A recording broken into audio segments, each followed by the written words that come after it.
Well, I don't know of anybody that had a better day than I did today. These four seniors with this team, it's a pretty special day. It was senior night, but I got a feeling we're going to play in here again this year. So these four, they're going to have a chance to be in this building again. So senior nights are always a little bittersweet. But tonight wasn't, in that it's just purely a celebration for these four. They deserve it. They deserved that crowd tonight. We had 94, almost 9,500, and they deserved every one of them being in there. And I'm just happy for them. I thought Rowe really came out and set the tone early, made some big shots for us early. Our first quarter's really good, 28 points. That's a lot of points in a quarter, and I thought we were really good. Again, Rowe was good early. Torrey made some shots early, and we got out in transition. Our rebounding was really good the first half. Second half, we got away from it. They had 10 offensive boards. 8 of them were in the second half. But, you know, I thought that for a senior night, you go out there and win by 21. It's pretty good compared to some of them that I've had in here in years past. So again, happy for these four. They deserve it. I couldn't be prouder of them. I'm very blessed and very thankful to have had them play for me for 4 years and this one for 3. Roy, what was it like to get out to that big start, especially on senior night? You had a rough senior night last year for those seniors. What was it like to get out? You hit 5 of 8 threes, I think, as a team. You hit 3 of them. To get up, you know, 9-2 or whatever it was, what was that like? It felt good. I think we all was pretty much excited, and we let the game come to us. And I feel like once we got our momentum going, then everything else led. Morgan, do you think that you guys learned anything from last year's game against Tennessee to kind of stow in the back of your head to look ahead to when you guys are playing the last regular season game? Yeah, I think so. I think the staff reminded us, you know, last year we laid an egg. So this year we need to come out here and punch first and finish out right. I'd like to go on record and say that I never said we laid an egg last year. I said it was the biggest train wreck in the history of train wrecks. Well, Blair, how big was this for you guys, especially being out your regular season, your final home game here in the regular season, undefeated with this bunch? How big was it this win? It was really special to be able to spend it with these guys. I mean, we've gone through so much together, and we've just fought through so many hard battles together. So just to do this in front of this crowd today was awesome. Coach, you post-game lived up to your word, I guess, presented the check to the Boys and Girls Club along with some additional funds and things. I guess just discuss, I guess, doing that and being able to help them. And of course, the fans helped y'all by the attendance, just that whole process. Sure. Well, I'm a little lighter, which means I maybe have a little more quickness now because I certainly lost a little bit tonight, but was glad to do it. You know, twofold. One, I just wanted it for this team, and in particular these seniors. I felt like they deserved 4 sellouts, you know, four packed houses. And then the easy thing was supporting such a great organization like the Boys and Girls Club. I think what's really cool is that we had some Bulldogs find out what we're doing, and they, on their own, without any help or any solicitation from me, they go out and raise an additional, you know, $36,000. And then as I'm walking off the floor, another Bulldog walks up and says, "Coach, I didn't know you were doing this. I'll have you a check for $5,000 tomorrow in your office." Now, this is what makes Mississippi State so special. People wanting to support people in our community, great causes, the youth, the leaders of tomorrow. I mean, it's really, really special. Again, they don't have to do it. I'm sure they got grandkids they could spend it on, or their own kids. But this is who we are. this is who Mississippi State is. And to do that is just really, really special. And it's going to help them, help this organization in so many ways.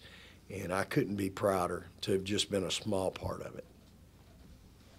Just to clarify, it wasn't the university, it was MSU fans or donors or boosters, or how, what's the right way to say that? I think it'd be Bulldogs, you know. It was people in our, our fan base, you know, supporters, loyal, just our loyal fan base, people in our fan base. So, again, you know, it's what makes this place special. How do you feel about having your hand in building the community that's on the basis of family, with also the success of your basketball team? Well, I'm very proud of what we've been able to accomplish and the impact that my players have had in this community. It's what I try to teach them every day. They'll tell you I'm constantly talking to them about a lot of different things other than basketball and how many points we can score and all that. I'm constantly, and my staff is constantly trying to get them ready for the real world.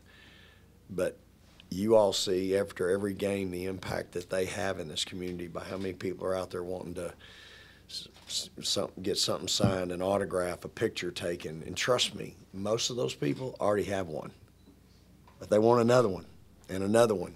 And so again, that's the power that these young ladies have. They're empowered. They have an opportunity to impact a world. And again, I'm just really proud of them for their personalities, for their desires to want to do that. Makes it worthwhile for me as a coach. Victoria, you said in the video presentation, or just the video part of the ceremony, that this is your home away from home, and to hear what Coach said about people donating $36,000 and an additional $5,000, to know that you've been a part of kind of building that community, being from 45 minutes to an hour from here. How does that make you feel? It made me feel good, and then again, it made me feel grateful to be surrounded by great people that have like the support. Like they support us on the community, fan base, and all around support. It's a blessing. Victoria, describe your emotions tonight getting to play in front of a sellout crowd for your senior night game. I mean, it's not the first sellout crowd. It's just, and it's not our last game here, hopefully. So, I mean, it means a lot, but hey, we got 2 more games hopefully here, so I'm ready to play those, and maybe I'll be emotional on the next 2, or maybe not, Coach. Maybe not. But, it feels good. It's great. Coach, the ball game Sunday, an opportunity for another big milestone, something that hasn't been done in 20 years or so. Your outlook on that one? Well, I'm anxious to take them. I think they understand what's at stake. I'll be shocked if we're not ready to play. I think they know we probably need to clean up some things and play a little better. We did some, we just didn't play real well at times tonight. And but I think they're smart enough to know that. And but I'm excited to have the opportunity. I'm just, we'll go in there, and again, I think they know if we do some of the things we did tonight, we're running into it could be a bad deal. We got to play better. Kentucky, I think when they walked out of here 2 weeks ago, felt like they walked out of here and probably felt like, you know what, they got to come to our place and we can beat them. So we didn't play real good in the second half after we had a great first half with them. So we'll have to be ready to play. There's no doubt about it. But I think this group will be. I'd be shocked if they weren't. Yeah, Victoria, you guys are obviously 1 win away from a perfect season. Why do you think there hasn't been a let up at all this year? Because I feel like the seniors that we have I'm not knocking down on the senior last year. I feel like the seniors this year, we got something to strive for. We did a lot of big things last year, and I feel like this year we focused on something we haven't done and just trying to, just win every championship that we can. Blair Cherry got record number 21 double-doubles. You had at least one charge in 22, but it came with 2:38 left. game. You didn't have to go over and help on the drive.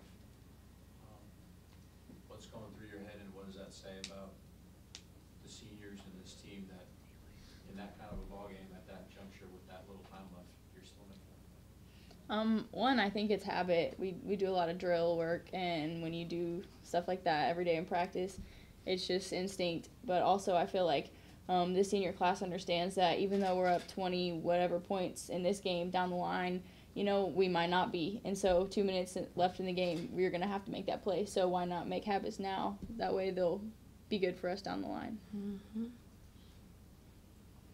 Mo, I think McKay kind of kept them in the ballgame a little bit in that first half. What was she doing so well allowed her to be effective?